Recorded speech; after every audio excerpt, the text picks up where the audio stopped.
Bueno, muchísimas gracias a nuestro querido Javier, este mozo que conocí algunos años atrás y que tiene una perspectiva insondable pero cierta.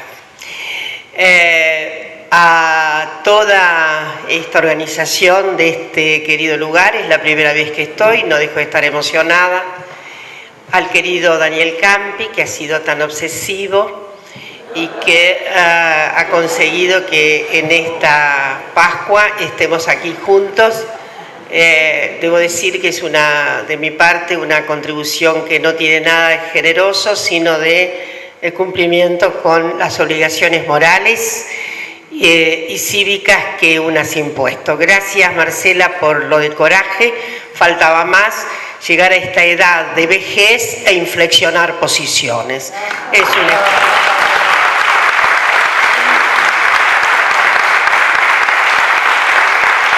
Son muchos años que nos demandan, muchos años.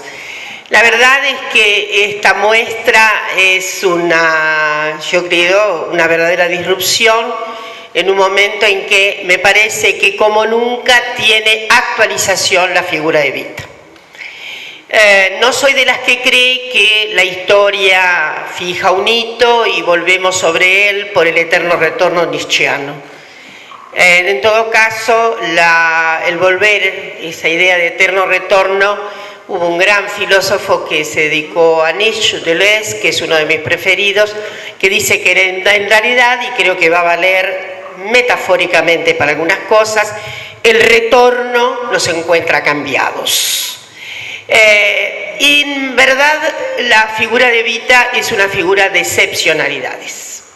De excepcionalidades porque, tal como ha dicho la querida María Celia, es todo inesperado en la vida de Evita. Es inesperado en un contexto de opresiones, de sujeciones, de malversaciones de sentidos, porque esto era evidentemente ya de constitutividad un problema de reconocimientos, un problema de esos que para las que hacemos historia las mujeres sabemos muy bien lo que ha pesado para doña Juana estar en relaciones con un señor que evidentemente tuvo casa grande o casa chica eventualmente y que luego al abandonarla debe salirse, ir para Junín. Ahí siempre me han quedado ideas, digo que ahora las voy a tratar de elaborar un poco. Me pregunto, ¿qué hace en un congestivo todavía tan inmaduro como esa niña que va a ser María Eva María? Depende cómo se asentara, porque también ahí hay una cierta paradoja respecto del registro. No importa, esa niña que crece en un ambiente de injusticia, pero tal vez muy poco politizado. En general estamos acostumbrados a ver ciertas biografías que emanan de una condición de posibilidad, de un padre que fue un aguerrido, luchador social, de una madre que alguna vez hizo alguna gesta, seguro que doña Juana hizo muchas gestas, pero todas están anónimas. Pero en fin, no tiene Evita la prosapia del antecedente del padre que dice que inaugura en ella algún sentido disuasivo de esos contextos que llamarían a la mismidad y que en el caso de Evita llevaron a otro sentido completamente diverso de la mismidad. Entonces, eso ya es una excepción.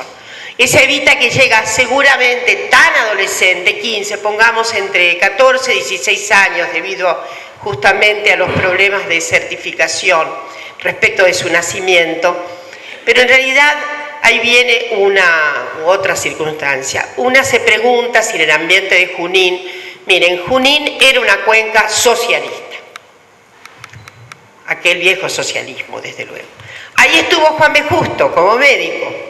Y en Junín, reconocidamente, hubo hasta una escuela popular tomada por los socialistas, lo que indagué hace muchos años. Una se pregunta si esta atmósfera, en esa atmósfera ya de congestivos, mundo obrero, Junín era un mundo obrero de ferroviarios, como este querido lugar. ¿Eso habrá producido alguna gestión interna en esa niña? Además de preguntarse varias veces sobre la injusticia del no reconocimiento, de esa fórmula brutal del patriarcado, poco ha cedido mucho pero sus tentáculos todavía existen. Esas fórmulas de indigestión para quien va a ser una adolescente con la marca, la mácula de una mala digestión, digo, hoy, qué bien, se nos apagó la luz, pero bueno, esto funciona, ¿no? Vaya a saber, quién sabe, es un ataque patriarcal, pero bueno, sigamos adelante. Me pregunto muchas veces, porque Evita es luego ese combustible que rápidamente, con 25 años, vaya a estar todo incendiado de esa politización que de todas maneras diré, sí, por un lado he dicho, no era el hogar de la politización, no era un lugar donde había un fogonero socialista, anarquista, no, ni siquiera irigoyenista, propulsor de aquellos cambios que se insinuaron fuertemente en alguna de las brechas del propio radicalismo, no era eso. De modo que, digo, pero la atmósfera no lo habrá contaminado. Y hay otra cosa, sí, sobre la que quiero volver. Es cierto, probablemente doña Juana no fuera politizada, pero el asunteo femenino en este país siempre estuvo muy politizado. Estuvo politizado a favor de Irigoyen, contra Irigoyen, digamos, era obviamente en los sectores populares extrañísima la semilla conservadora, pero bueno, excepciones hay, ¿no? Muchas veces hemos contratado en agentes populares gente conservadora. Si no, pensemos en la gesta conservadora solo en torno de lo que era Avellaneda y el famoso líder conservador. Digamos, a ver, no es siempre esclarecidísima todas las clases populares. Es cierto que por suerte no le erran tanto, por suerte, pero a veces, ustedes saben, aparecen unas cuestiones sombrías, ¿no? Vaya a preguntarse uno por qué a veces las gentes votan contra su propio interés, pero ocurre. De modo que digo, rectificándome un poco, no faltaba horizonte de politización a las mujeres. Y como dice María Celia, no hay ningún episodio popular que no haya tenido mujeres. Vaya a saber si doña Juana alguna vez no imprecó la injusticia social, no lo sabemos.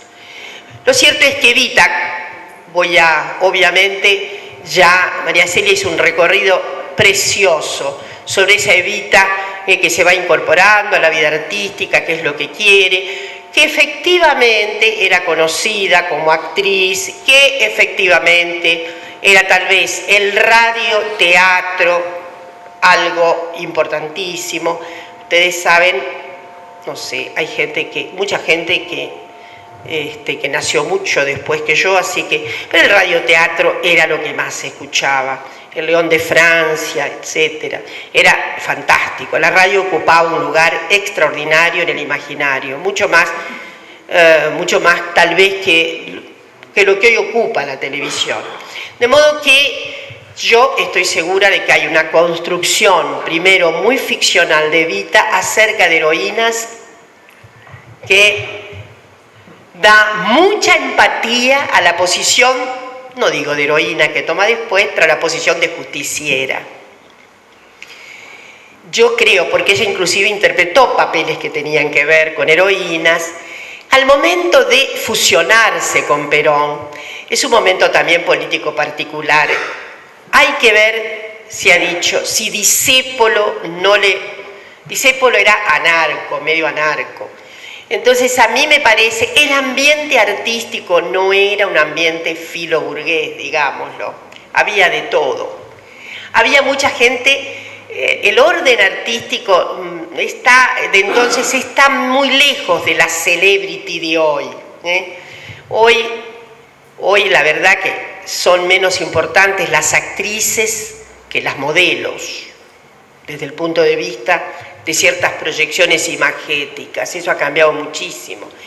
Entonces, me figuro, en ese doble juego de la circunstancia existencial de Evita, de ganarse como puede un lugar, Y la verdad que en la época seguro que tuvo muchas relaciones con hoy.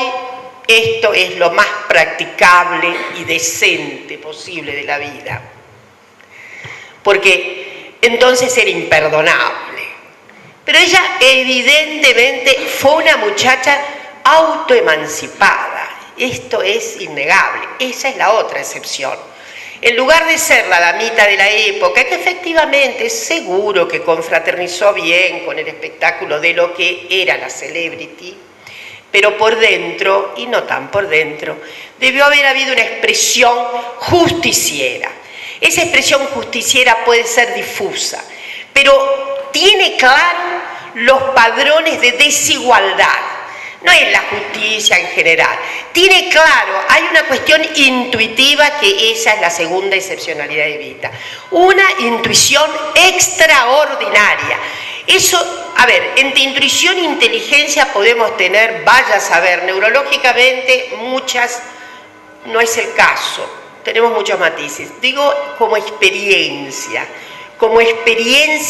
en tener intuición en política es un exceso de inteligencia, está claro, porque la política se hace por mucha intuición, se hace calibrando lo que está ocurriendo, pero se hace por intuiciones. Me diga, y la intuición tiene que ver, sí, creo, a pie juntillas, con la emocionalidad. En política, el que no tiene emoción no tiene registro. Bueno, a las pruebas me remito. Las pasiones, no se puede ser un pescado frío en política. Se puede ser un tiempo, pero no se puede ser todo el tiempo. Miren, esto es una nota que viene de Gramsci. Gramsci, ese gran, yo diría, ese gran magmatizador hacia la política de la cultura, porque deriva de Marx, pero es toda una relectura, una significación nueva, ver a la política como parte de la cultura, etcétera, etcétera. Gramsci decía, sí, podemos hacer el análisis de clase de los partidos políticos, de hecho los partidos políticos responden a clases, a intereses de clase, pero hay un plus. Ahí donde se encienden los que van a tomar la política casi como un desafío existencial, cuasi profesional, no es eso lo que dice Gramsci, ahí hay pasión. Como la hay para la investigación científica. En la investigación científica no sale una idea creadora si no hay pasión debajo de eso. La verdad es que es así. Y ese estado emocional en Evita evidentemente es una fragua de profundas intuiciones, desde luego, pero la instruyó, claro que sí. La instruyó en ciertas, yo diría, ideas más, un poco más elaboradas.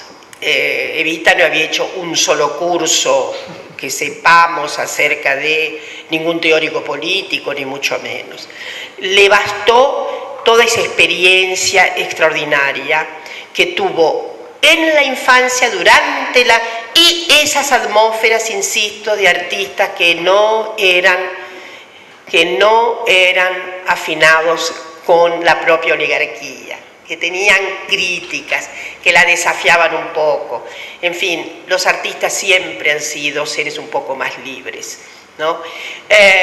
Lo cierto es que ahí, cuando ella inaugura esa trama fundamental con Perón, aprende todo, absolutamente todo, como una esponja. Ese cargo en el Ministerio de Trabajo hace que Evita tenga interlocución con sindicatos, sindicalistas, cuadros. Es un aprendizaje. Una se pregunta, esa chica de 28 años, 27, no sé, es una esponja, porque hace de articuladora, por supuesto. No quiero hacer parangones, pero me pregunto sobre ciertas infelicidades del presente respecto simplemente al acto de articular, ya no de sentir los intereses de las clases trabajadoras. Es una figura extraordinaria. ahí crece. Yo creo que esos años son de un crecimiento enorme. Eso la lleva, desde luego, como ha dicho María Celia, ella espera para la ley nuestra digamos, de voto, ella espera volver de España. Hay ahí una diatriba con algunas colegas de historia y yo siempre he dicho, sí, no, porque fue Perón, sí, Perón estaba empañado. Les voy a decir, todas las fuerzas políticas llevaban en el 46 la idea de voto femenino, todas las fuerzas políticas. En realidad, pero evita que sabe que su expectativa está, que la expectativa del grupo social al que está representando, de las mujeres que, sin ser feminista para nada, abdica muchas veces en La razón de mi vida, dice cosas incorrectas porque, bueno, son cosas que seguramente Perón le dice acerca del feminismo, en fin. El feminismo, por otra parte, a esas alturas tenía, no me quiero perder, tenía algunos problemas, había cedido un poco la lucha por derechos porque el feminismo durante los 30 y avanzados se preocupó especialmente por la matriz autoritaria internacional. Entonces abandona un poco. La conjetura del fascismo de Perón pone más problemas. La verdad que las feministas no eran amigables, entonces Evita no podía ser tan amigable.